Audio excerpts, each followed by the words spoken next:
Ces signes du zodiaque semblent très gentils en apparence, mais ont un caractère diabolique à l'intérieur. Avez-vous déjà rencontré une personne qui, dès le premier regard, semble être un ange, voix douce, yeux bienveillants, sourire innocent? Mais dès que vous vous approchez un peu plus, vous sentez que sous ce masque se cache un feu, une froideur et une force qui peuvent vous brûler? Il existe des signes du zodiaque dont la douceur extérieure n'est qu'une fine couche. À l'intérieur, ils recèlent une énergie sombre, une capacité à manipuler, à lire dans les pensées des autres, à briser et à reconstruire. Leur douceur est comme du velours sur une lame. Leur sourire est comme un piège dont on ne peut s'échapper. Aujourd'hui, je vais vous parler de ceux qui savent cacher leur caractère diabolique sous un masque de bonté irréprochable. De ceux qui sont capables de détruire le monde d'autrui d'un seul mot, tout en restant parfaitement calmes. Ces personnes semblent gentilles, mais leur force intérieure et leur calcul froid les rendent dangereusement attirantes. Elles jouent avec les cœurs, les destins, les émotions, comme si tout cela faisait partie de leur instinct de survie. Regardez attentivement, car ce signe est peut-être juste à côté de vous. Abonnez-vous à la chaîne pour découvrir qui cache un démon derrière son sourire et pourquoi ces personnes ne montrent jamais leur vrai visage. Ce qui suit sera franc, direct et vrai. Premier signe, le lion. Il sourit largement et généreusement, son regard est rayonnant comme un rayon de soleil, sa voix est assurée, calme, légèrement veloutée. Les gens lui font confiance dès le premier instant, comme s'il avait devant eux une personne dépourvue de toute malveillance. Mais c'est précisément dans cette douceur que se cache le poison le plus dangereux, une nature prédatrice qui ne pardonne pas les erreurs et va toujours jusqu'au bout. Le lion est capable d'être noble tant qu'il ne se sent pas trahi, trompé ou menacé dans son pouvoir.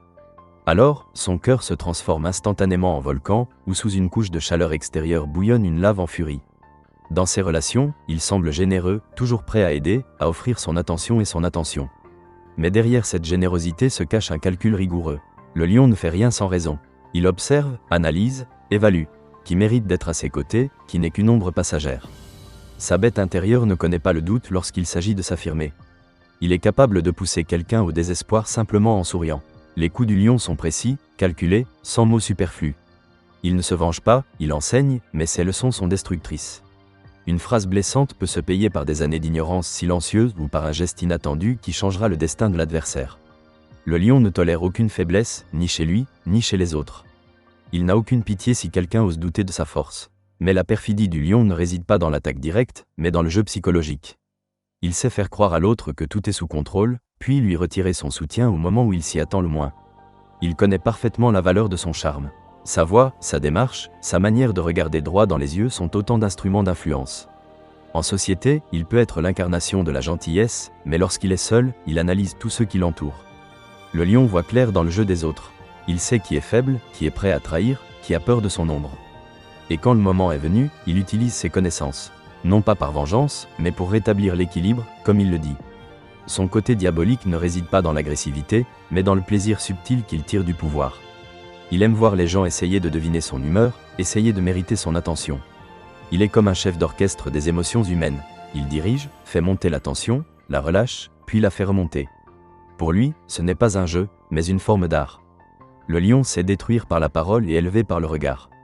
Il peut être l'ami le plus dévoué s'il se sent respecté. Mais si ce respect est ébranlé, vous vous retrouverez face à une personne qui sait comment frapper précisément là où ça fait mal. Il ne criera pas et ne vous insultera pas, il créera simplement une réalité dans laquelle vous n'existerez plus.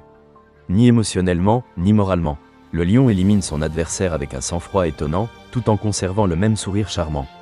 Les gens pensent qu'il est simplement colérique, mais en réalité, sa colère est un outil.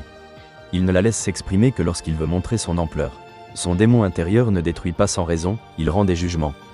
Il est animé d'un profond sens de la justice, mais celui-ci est faussé par la fierté. Le lion est toujours convaincu d'agir correctement, même lorsqu'il détruit la vie des autres.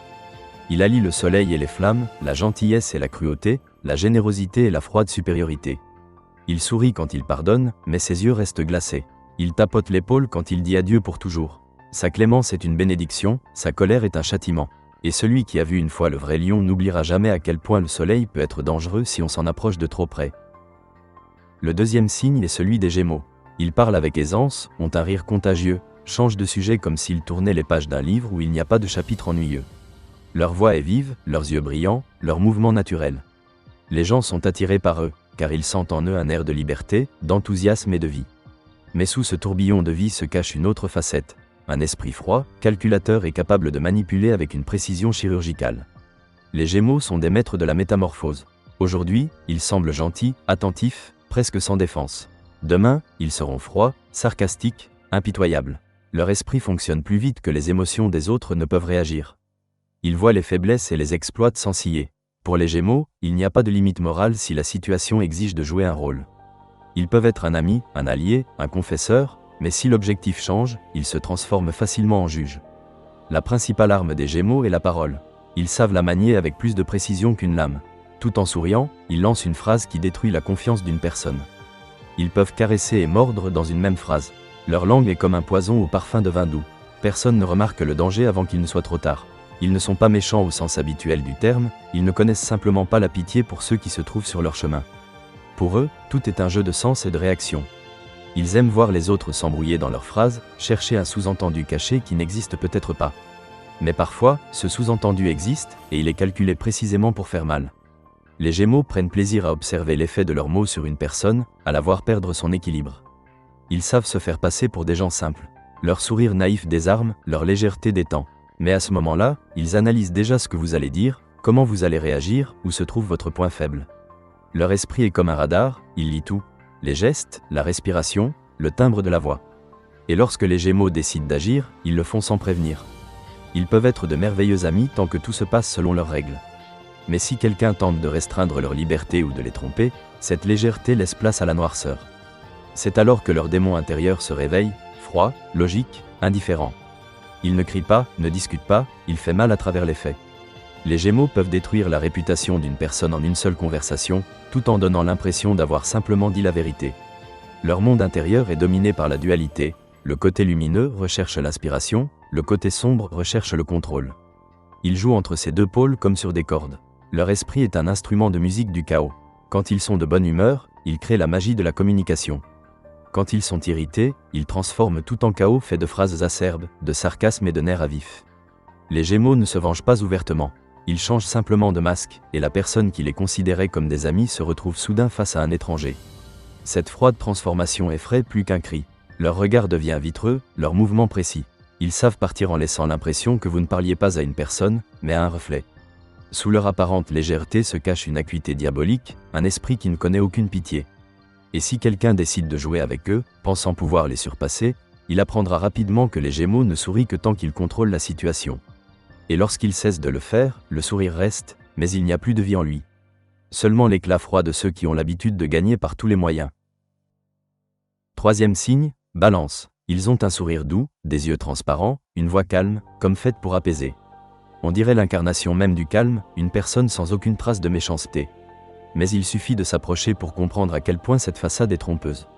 Les balances ne crient pas, ne se disputent pas, ne cassent pas ouvertement. Leur force réside dans un calcul froid qui se cache derrière une politesse parfaite. Elles sont capables de détruire la confiance de n'importe qui, simplement en remettant en question l'évidence. Leurs armes sont des mots subtils, des intonations, un silence qui frappe plus fort qu'un coup. Ils savent comment faire culpabiliser quelqu'un, même si ce n'est pas leur faute. Leur gentillesse est un piège. Le sourire des balances est comme un miroir dans lequel chacun voit son reflet, et eux seuls savent qu'ils ne reflètent que ce qui leur est profitable.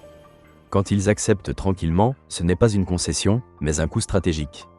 Quand ils demandent pardon, ce n'est pas du repentir, mais un test de ta réaction. Leur esprit fonctionne sans pause, analysant chaque phrase, chaque mouvement, évaluant où se trouve le point faible. Les balances ne se mettent pas en colère, elles la laissent entrer en elles, la transformant en un calme glacial derrière lequel naissent des décisions capables de renverser n'importe quelle situation. En apparence, ils sont charmants et légers, mais derrière cette légèreté se cache le pouvoir de contrôler les humeurs des autres. Ils savent comment gérer l'atmosphère, comment changer subtilement le cours d'une conversation, comment faire en sorte que ce ne soit pas celui qui a mal agi qui soit coupable, mais celui qui a osé douter de leur sincérité. Les balances savent être gentilles, mais leur gentillesse est dosée. Elles accordent leur attention non pas parce qu'elles veulent de la chaleur, mais parce qu'elles savent que c'est précisément par l'attention qu'elles peuvent contrôler. Si quelqu'un décide de se disputer avec elles, ce n'est pas une bataille qui l'attend, mais un silence épuisant. Elles ne brisent pas, elles épuisent. Ils n'humilient pas, ils font douter de soi. À ce moment-là, leur sourire devient acéré, leurs yeux brillent froidement, mais extérieurement, rien ne change. Cette habileté est la principale caractéristique de leur nature diabolique. Ils font partie de ceux qui détruisent non pas par des cris, mais par le calme, non pas par des mots, mais par leur absence. Dans leurs relations, les balances jouent dangereusement. Elles étudient leur partenaire dans les moindres détails, comme un joueur d'échecs étudie l'échiquier. Et quand tout semble parfait, elles font soudainement un coup qui fait perdre pied à leur partenaire. Non par vengeance, mais par curiosité, pour vérifier à quel point la personne est prévisible. Les balances ne supportent pas le chaos, mais elles le créent elles-mêmes pour le contrôler. Leur force intérieure repose sur le contrôle. Contrôle de la situation, des gens, des émotions. Derrière leur regard doux se cache de l'acier, derrière leur bienveillance se cache une observation froide. Elles peuvent être sincères, mais seulement si cela ne perturbe pas leur équilibre intérieur. Les balances ne savent pas être totalement ouvertes. Il est trop dangereux de donner à quelqu'un la clé de leur propre tranquillité. C'est pourquoi leur caractère, diabolique, ne réside pas dans le mal, mais dans leur capacité à transformer toute faiblesse des autres en avantage personnel. Elles n'élèvent pas la voix, mais obtiennent ce qu'elles veulent. Elles n'oppressent pas, elles guident. À l'intérieur des balances, il y a une lutte constante entre la lumière extérieure et l'ombre intérieure. Plus ils sont doux à l'extérieur, plus leur calcul intérieur est froid. Les gens comprennent rarement qu'ils ne sont pas confrontés à une nature douce, mais à un psychologue très fin qui ressent les peurs, les complexes et les doutes des autres mieux que la personne elle-même. Et quand il le faut, les balances appuient précisément là où ça fait mal, mais de manière à ce que personne ne soupçonne leurs intentions. Ils ne se vengent pas, ils font en sorte que la vie mette elle-même l'accent. Leur vengeance est invisible, presque innocente, mais précise. Ils ne laissent aucune trace, ne s'abaissent pas à un conflit ouvert. Quatrième signe, Cancer. À première vue, c'est l'âme de la compagnie. Gentil, doux, attentionné, comme s'il était fait pour écouter et prendre soin des autres. Ses yeux reflètent sa compassion, et sa voix dégage un calme qui inspire une confiance inconditionnelle. Mais c'est précisément ce qui rend le Cancer le plus insidieux de tous. Derrière cette chaleur apparente se cache un esprit qui ne dort jamais. Il ne ressent pas les gens avec son cœur, mais avec son instinct, comme un animal qui sent le danger, et il se trompe rarement. Il se tait quand tout le monde parle, observe quand les autres agissent et mémorise chaque mot, même le plus insignifiant. Les Cancers n'ont pas besoin d'élever la voix, leur force réside dans le silence. Ils savent écouter de telle manière que leur interlocuteur révèle lui-même tout ce qu'il voulait cacher. Leur douceur est un outil, pas un signe de faiblesse. Ils savent comment susciter la pitié, la sympathie, la confiance, puis, le moment venu, utiliser tout cela pour rendre l'appareil avec la précision d'un chirurgien. En apparence, le Cancer semble vulnérable, mais en réalité, sa sensibilité est une armure forgée par l'expérience et l'observation. Il pardonne, mais n'oublie pas. Jamais. Ceux qui ont blessé le Cancer ne comprennent même pas tout de suite qu'ils ont commis une erreur. Il ne fait pas de scène, ne se venge pas de manière ostentatoire. Il attend, des semaines, des mois, parfois des années. Et quand le moment venu, il frappe là où ça fait le plus mal. Sa froideur à ce moment-là est stupéfiante. La gentillesse même avec laquelle il savait conquérir les gens se transforme en un contrôle glacial. Il ne criera pas, n'accusera pas. Il enlèvera simplement à la personne tout ce qu'elle considérait comme stable. Les Cancers ne manifestent pas ouvertement leur méchanceté. Ils agissent de l'intérieur, lentement, silencieusement, presque imperceptiblement. Leur bienveillance est comme un filet dans lequel tombent ceux qui se détendent à leur côté. Ils n'ont pas besoin de conquérir le pouvoir, il vient à eux, car les gens sont attirés par ceux qui semblent fiables. Mais en réalité, le Cancer contrôle tous ceux qui s'approchent de lui. Il sent les points faibles des autres, car il est lui-même vulnérable et sait où cela fait le plus mal. Leur caractère, diabolique, ne réside pas dans la destruction, mais dans leur habileté à retenir. Le Cancer sait garder les gens sous son emprise émotionnelle. Tantôt avec chaleur, tantôt avec froideur, tantôt avec un silence qui mène au désespoir. Il ne repousse pas, il cesse simplement d'être disponible. Et plus quelqu'un essaie de regagner son attention, plus il devient calme. Ce n'est pas un jeu, c'est du contrôle. Les Cancers n'ont pas besoin de scandale. Ils obtiennent la soumission en amenant les autres à douter d'eux-mêmes. Quand le Cancer décide que quelqu'un a dépassé les limites, il se transforme en miroir de la douleur. Tout ce que la personne lui a fait lui revient avec une précision mathématique. Mais il ne le fait pas par méchanceté, mais parce que pour lui, la justice n'est pas un concept, mais une loi de survie. Il ne pardonne pas parce qu'il est cruel, mais parce qu'il ne veut pas se retrouver à nouveau sans défense. À l'intérieur du Cancer vit la mémoire, et elle ne s'efface pas avec le temps.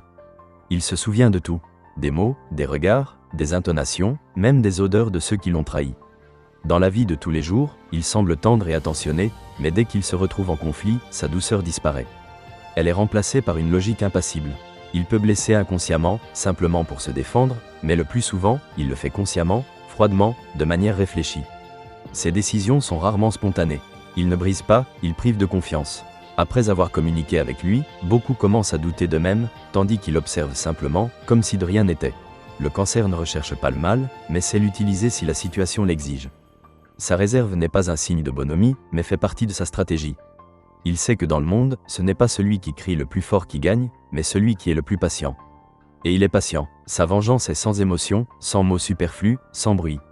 Et pourtant, dans cette obscurité, il y a l'éclat de l'intelligence. Le Cancer est un psychologue né. Il sent le mensonge dans la respiration, reconnaît la faiblesse dans une pause, voit la peur dans le regard. On ne peut pas le tromper, on peut seulement le convaincre que la tromperie est profitable aux deux.